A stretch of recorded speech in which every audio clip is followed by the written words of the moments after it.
Muy buenos días, muchísimas gracias por dejarme intervenir y sobre todo a OAFI por la amabilísima invitación. Me siento realmente, si les digo sinceramente, muy honrado por estar en un ambiente de una seriedad y de una calidad científica tan extraordinaria como el que acabo de descubrir. Para mí, que vengo de foros en los que el deporte es algo marginal y que no tiene nada que ver con lo ginecológico y lo puramente endocrinológico, para mí es, sinceramente, una oportunidad más. Yo he conectado con este mundo a través de la Universidad Complutense, de la Universidad Politécnica de Madrid, en la que formo parte del equipo del profesorado del curso de experto universitario del Máster de Salud y de Mujer y Deporte, que dirige el profesor Alberto García Bataller. Y desde ese punto de vista me tocaba en ese máster bailar con la más fea, siempre, porque yo soy el que pone el contrapunto. Cuando todo el mundo está hablando de alto rendimiento y todo el mundo está hablando de cómo mejorar los tiempos y los resultados y cómo favorecer el salto más lejano, yo soy el que pone el freno y el que les dice sí, pero detrás están las mujeres. Y eso es de lo que vamos a hablar. Y por empezar por algún sitio, les he traído el significado de la palabra tríada, en el que no sé si consigo, vamos a ver cómo era esto. Ahí está. Ahí está. La propia Real Academia Española de la Lengua dice que la tríada, en la segunda acepción, es el conjunto de 3 síntomas o signos relacionados que se presenta de forma simultánea. Y ya de entrada nos recuerda la tríada de la rodilla derecha, porque todo el mundo asume la academia que sabe lo que es la tríada del deportista. Y desde ese punto de vista a mí me toca tratar de explicar cómo prevenir las fracturas, que es aquello que, como complicación de una enfermedad crónica, es el único objetivo que podemos tener para cuidar y tratar la osteoporosis. No sabemos curar las enfermedades crónicas, no sabemos curar el hipotiroidismo, no sabemos curar la diabetes, no sabemos curar la hipertensión arterial, no sabemos curar la hipercolesterinemia y tampoco sabemos curar la osteoporosis. Y por tanto, el tratamiento de un paciente afecto de estas patologías tiene que ser un tratamiento de por vida. Desde ese punto de vista, y imbuido seguramente por el aspecto de la prevención que tan importante es en OAFI, yo quería traerles a la consideración de ustedes una frase que no es nueva y tampoco es mía siquiera, que dice que la verdadera sabiduría consiste no en ver lo que está inmediatamente ante nuestros ojos, sino en ser capaces de prever lo que va a ocurrir. Y eso es lo que voy a tratar de explicarles a lo largo de mi exposición. Los objetivos que yo me planteo para esta ponencia es explicarles, describir los desórdenes endocrinológicos, las adaptaciones generadas por el deporte de alto rendimiento que padecen las mujeres, y además verificar que esos cambios hormonales pueden tener influencia sobre el crecimiento y sobre el desarrollo puberal, lo cual va a tener repercusiones a lo largo de toda la vida. Les recuerdo que los poderes políticos, dice la Constitución española, fomentarán la educación sanitaria, la educación física y el deporte y asimismo facilitarán la adecuada utilización del ocio.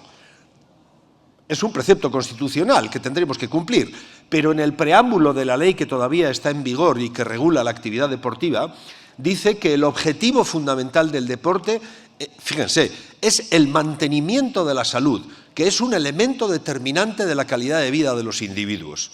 Y aquí hemos visto ahora que las deportistas de élite, aquellas que nos gusta ver el sábado por la tarde comiendo palomitas en televisión cómo ganan medallas por saltar, por hacer equilibrios en el suelo, ¿verdad? El 67% tienen incontinencia urinaria antes de los 18 años. A mí eso me parece realmente dramático. Pero no menos dramático que esta historia real que les traigo a su consideración. Dice: siempre tuve la confianza que podía ser alguien. En verdad creí que correr y competir era lo mío y por eso tomó el control de mi vida y lo único que pensaba era correr y entrenar. Se llama Bobby Clay. Tengo 20 años y nunca tuve la regla. Es una entrevista que le hizo la BBC. La obsesión llegó a tal punto que desde los 15 años comenzó a someterse a un régimen de entrenamiento tan exigente que le llevó, por ejemplo, a bajar de 4 minutos 10 en los 1500 cuando apenas tenía 19 años recién cumplidos. Todo esto estaba fantásticamente bien, hasta que un día, entrenando en la piscina, justamente al voltear y apoyarse sobre las piernas para dar impulso y seguir haciendo otro largo, notó que se le quebraba la pierna.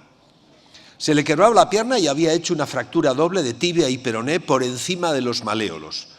No es normal romperse un pie nadando, decía Bobby Clay. De hecho, es muy extraño, por lo que me hicieron un examen. Llegó el resultado, abrí el sobre y decía osteoporosis. Solo podía ver esa palabra y la leía una y otra vez como si la pudiera borrar. Tenía 20 años. Entré en un estado de negación, que iba a estar todo bien, pero después sufrí otra fractura y a partir de ahí apareció otra y después otra. 4 fracturas antes de llegar a los 20 años. ¿Todo esto por qué se produce? No sé si les voy a insultar, pero me voy a tratar de utilizar los 3 próximos minutos en explicarles hasta qué punto las mujeres son diferentes que los varones. Todos tenemos los mismos órganos y todos tenemos el mismo equipo hormonal que está dirigido, decimos desde arriba, por lo que llamamos el eje hipotálamo-hipófiso-ovárico.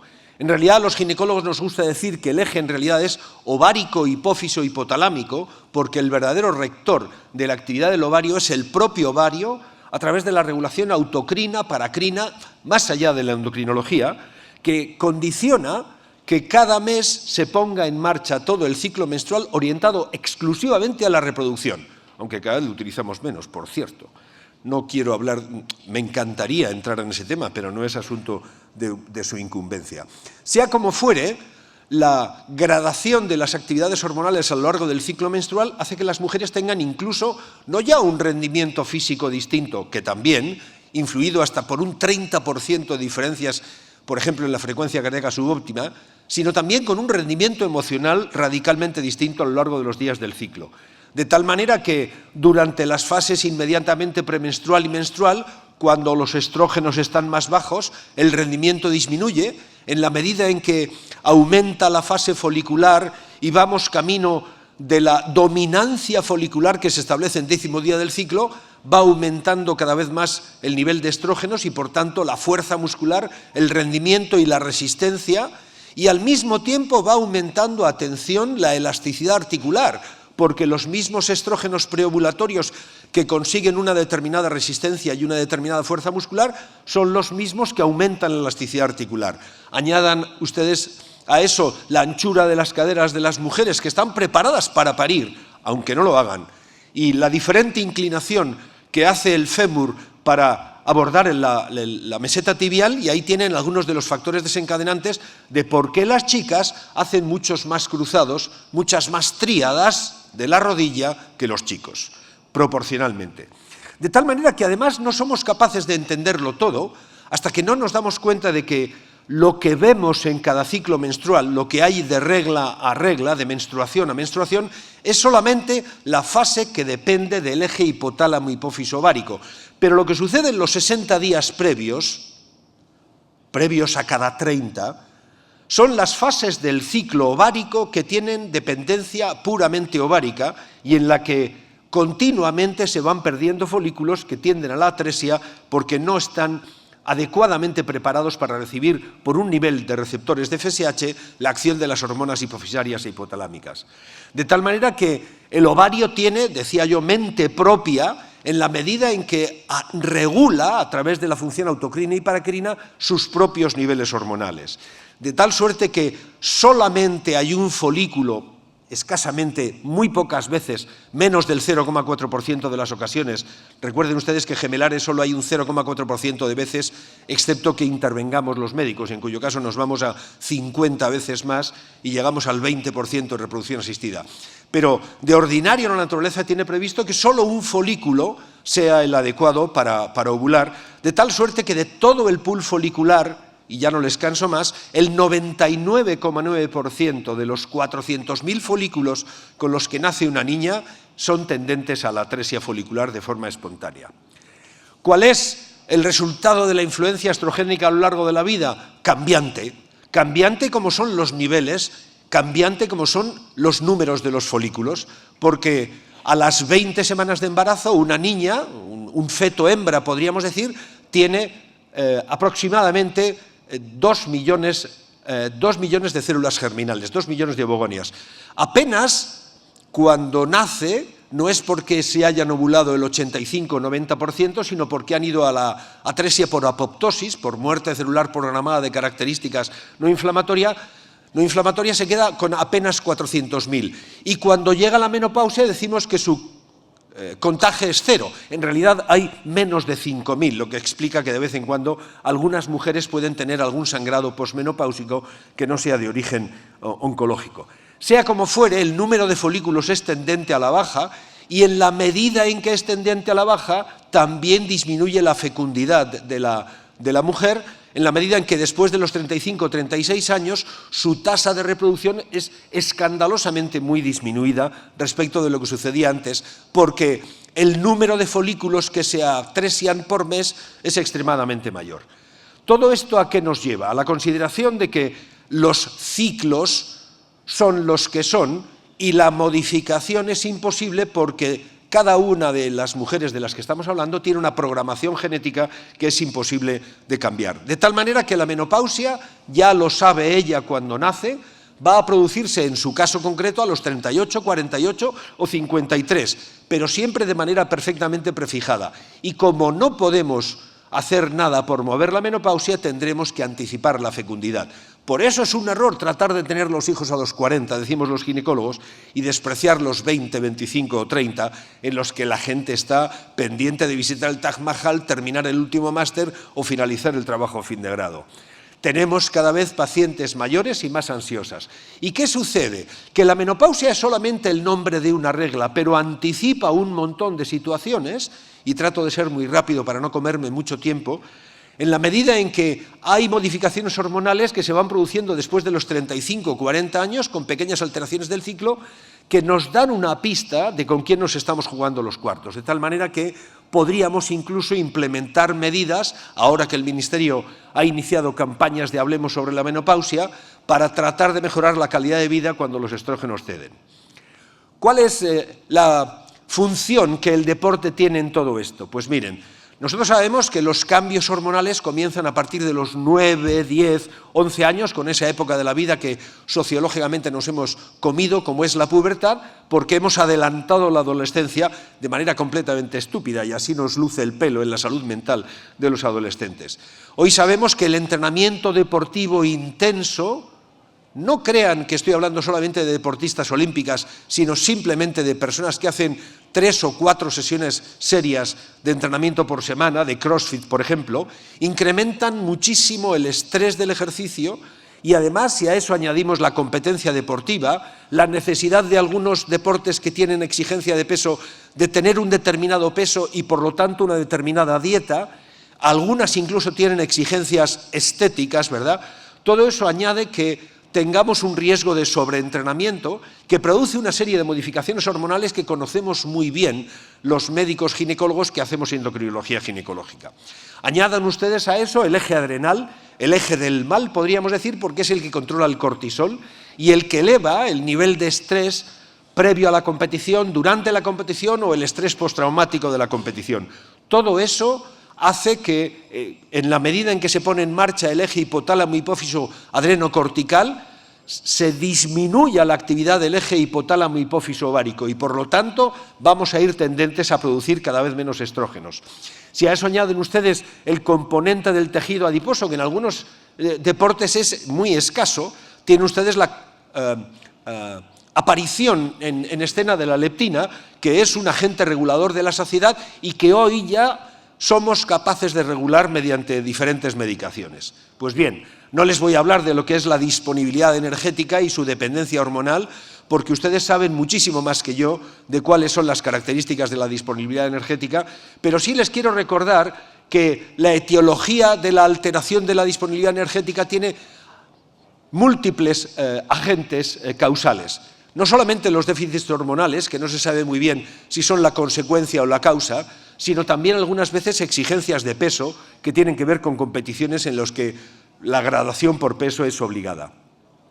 Añadan ustedes que no se ha podido demostrar que haya un determinado valor límite a partir del cual, de forma generalizada, no hay un cutoff estadístico calculado que nos permita predecir cuándo van a empezar las alteraciones menstruales.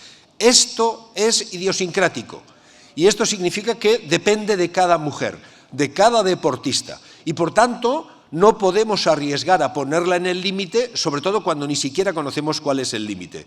El asunto es muy incapacitante, muy invalidante para los médicos que nos dedicamos al endocrino, porque entre las atletas de élite se producen múltiples alteraciones funcionales que les llevan a diferentes situaciones. Vean ustedes que el espectro es muy amplio.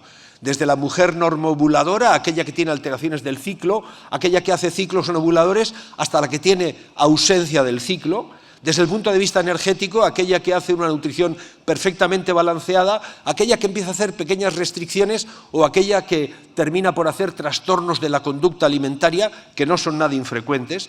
De tal manera que si nos ponemos a considerarlo todo de manera conjunta, podríamos decir que hay simultáneamente alteraciones en varios de los ejes hormonales que suponen la calidad de vida y el desarrollo vital de esa mujer. Fíjense, de una parte la deficiencia energética consecutiva al mantenimiento del peso o a reducir el peso previo a la competición, evidentemente disminuye el tejido graso y eso consecuentemente disminuye el peso, que es el objetivo a batir. Pero simultáneamente aumenta un cierto grado de estrés emocional y ese estrés emocional supone una disminución de la inmunidad. Disminuir la actividad del sistema inmune, hacer una inmunomodulación a la baja consecutivo al estrés, supone un mayor riesgo de infecciones. Pero no es esto solo, fundamentalmente porque a partir de ahí, a partir de un determinado nivel de inmunomodulación a la baja del sistema inmune, aparecen las alteraciones del eje hipotálamo hipófiso ovárico, las alteraciones del ciclo, los ciclos son ovuladores, los déficits de la fase lútea, hasta que finalmente la paciente hace amenorrea. Y consecutivamente a la amenorrea, que es la falta de ciclos menstruales durante 90 días consecutivos de forma secundaria, aparece el trastorno fundamental que es la pérdida de la masa ósea y la osteoporosis a edades tempranas como la de Bobby Clay. Ahí tienen ustedes la famosa tríada maldita de la atleta. Trastornos de la conducta alimentaria, baja energía, amenorrea hipotalámica y osteoporosis. Estamos hablando de osteoporosis 30, 40 o 60 años antes de lo que genéticamente podría haber tenido que sufrir esta paciente. Fundamentalmente porque desde el punto de vista de cuándo comienza todo, no es cierto que tengamos demasiado claro hasta qué punto la menarquia influye.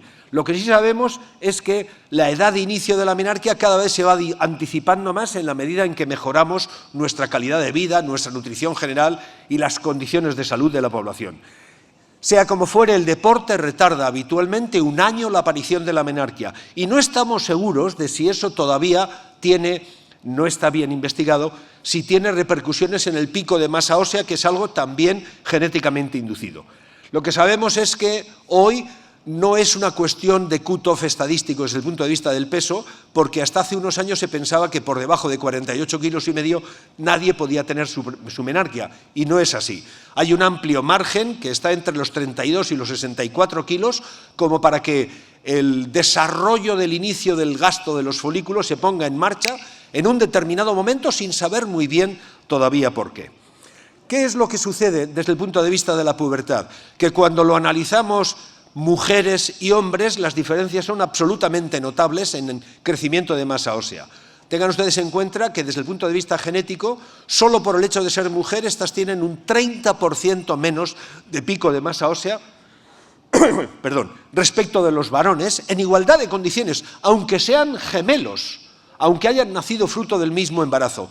De tal manera que, una vez ocurrida la pubertad, en según qué años haya tenido la pubertad, la mujer va a desarrollar todavía menos masa ósea a lo largo del tiempo. Y les recuerdo que una vez conseguido el pico de masa ósea ya por los 25, 27, 28 años, ya nadie gana masa ósea nunca. Se puede mantener, cierto, pero a partir de los 30, 35, todos empezamos a perder masa ósea de forma continuada, con diferentes ritmos, que tampoco son conocidos porque son genéticamente inducidos. De tal manera que tanto la densidad mineral ósea como el contenido mineral es diferente para las mujeres y para los hombres, y además estadísticamente diferente cuando analizamos en función de los años en que han tenido la menarquia. ¿Qué tiene que ver esto con el deporte? Pues miren, el 100% de las gimnastas hacen amenorrea, el 70% de las ciclistas, el 65% de las runners, no digo de las atletas de atletismo, de las corredoras, el 52% de las bailarinas, por cierto, que tienen exigencia no solamente de peso, sino además estética, el 31% de las nadadoras. La situación es extraordinariamente grave porque disminuir la grasa corporal reduce el nivel de leptina y volvemos a poner en marcha otro mecanismo desencadenante para alterar el ciclo. Las cosas no son tan serias, yo les suelo decir a mis pacientes, fíjense en qué tiempos lo estoy diciendo, 2025, en los tiempos del sí, solo es sí y toda esta historia. Pero si el entrenador de tus hijas no les pregunta cómo es su secreción vaginal, no les pregunta en qué fase del ciclo están, o no les pregunta cuándo han tenido la regla, huye de ese entrenador, no sabe lo suficiente y puede dañarlas, fundamentalmente porque no todas las alteraciones menstruales son fácilmente identificables. Cuando la niña deja de tener la regla, ya hemos entrado en la fase del desarrollo de la tríada del atleta. Lo importante es que sepamos considerar cuál es la longitud de sus ciclos, cada cuántos días le vienen sus ciclos, si las fases lúteas se acortan o se mantienen, fundamentalmente porque conocemos muy bien los cambios hormonales que suceden a lo largo de cada uno de los días del ciclo menstrual en relación con la actividad deportiva. Y vean ustedes cómo son los cambios hormonales en la mujer que está en amenorrea. Cero. No hay ningún cambio, no hay ninguna alteración. De tal manera que todo eso involucra también los niveles de neurotransmisores cerebrales que involucran el estado del bienestar, la satisfacción personal o la emoción.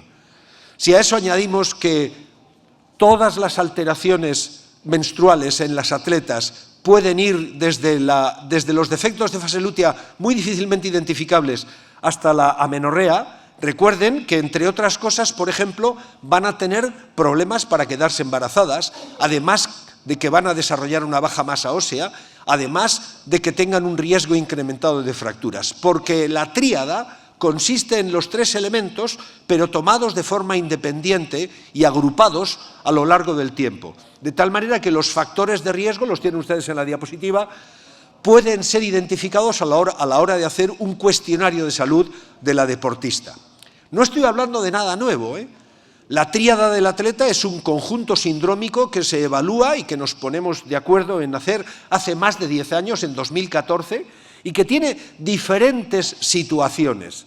No siempre es amenorrea con osteoporosis, fractura y trastorno de la conducta alimentaria, pero hay algunas restricciones alimentarias, hay un cierto grado de pérdida de masa ósea o de no consecución del pico, hay algunos periodos en los que tengo alteraciones menstruales, de tal manera que nosotros ya somos capaces de identificarlo como un fenómeno metabólico con toda una serie de preguntas en el despistaje de la anamnesis que nos permiten identificar aquellas pacientes que son de alto riesgo, con incluso algoritmos que nos permiten también tratar adecuadamente la cuestión desde el punto de vista nutricional, desde el punto de vista emocional y desde el punto de vista de la sustitución hormonal.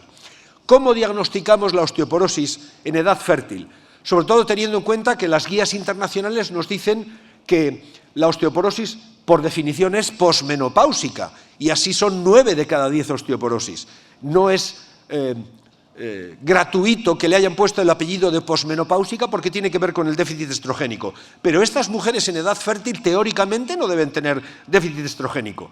Por eso lo que hacemos es utilizar no la T-score, la comparación de la masa ósea contra la de las mujeres de 35 años, sino la Z-score, aquella que nos hace una comparación contra las mujeres de su propia edad. Y además, de tal suerte que a partir de -2 seamos capaces de iniciar tratamientos contra la osteoporosis cuando estamos hablando de niñas de entre 6 y 19 años.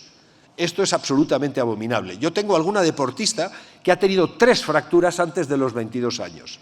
Y luego están las famosas fracturas de estrés, ¿verdad?, que responden muy bien a los osteoanabólicos, a los formadores óseos, curiosamente. A donde quiero ir a parar es a que una vez que se inicia la cascada de la primera fractura osteoporótica, lo sabemos muy bien los que nos dedicamos a la osteoporosis, el riesgo de que aparezca la siguiente se multiplica por 3. Pero si ha tenido usted una fractura osteoporótica, el riesgo de que tenga la siguiente fractura se multiplica por 5. Y si ha tenido usted más de 2 fracturas osteoporóticas, y entendemos fracturas osteoporóticas aquellas que se hacen cuando la caída sucede desde la propia altura o de una escalera de menos de 3 peldaños y que no son fracturas de las manos, de los pies, de la cara o del cráneo, recuerden a Bobby Clay, todas esas otras fracturas son fracturas por fragilidad. La de empujar en la piscina, en un medio líquido en el que pesamos menos para impulsarse, todas esas son fracturas por fragilidad. ¿Qué podemos hacer? Cambiar la forma de entrenar. Explicarle a los entrenadores deportivos que no se puede entrenar a las mujeres como a los hombres. Tratar de evidenciar que, si estás con la regla está bien, en vez de 8 series dame 4 series. Pero no, mira, es que hoy tengo un 35% de frecuencia cardíaca subóptima. No, o sea, estoy con los mocos, o sea, no puedo ni con los mocos. Eso es algo que nos dicen las pacientes en la consulta. ¿Qué hacen los canadienses? Cambiar radicalmente la forma de entrenar. Tratar de que el entrenamiento sea una forma de diversión infantil y que de ninguna manera sea una forma de actividad que les lleve a trastornos de la salud. Tratando de evitar, por ejemplo, la especialización, y yo sé que juego en campo contrario, decirlo delante del Comité Olímpico Español es una tontería, ¿verdad? Pero tratar de que la especialización no suceda antes de los 13 años, y dicen algunos, no antes de los 16 años, fíjese, cuando está acabando casi la vida, o en la mitad la vida deportiva de algunos deportes. Esas son las cosas que podemos hacer. Tratar de entrenar de manera adaptada a los cambios hormonales de las mujeres, fundamentalmente para tratar de que no haya más de 16 horas de actividad física, ni incluso en los deportistas de élite, otra tontería, pero recuerden que hay diferentes grados en el trastorno de la conducta alimentaria, diferentes grados en la alteración del ciclo menstrual y diferentes grados en el pico de masa ósea. Si no lo hacen así, seguro que van a seguir teniendo fracturas y van a seguir teniendo osteoporosis aún no diagnosticadas entre sus deportistas. ¿Qué podemos hacer? Algunos nos hemos reunido, nada menos que algunos, teniendo en cuenta que el 80% de los pacientes no están diagnosticados, fíjense, el 80% de los pacientes fracturados no tienen diagnóstico.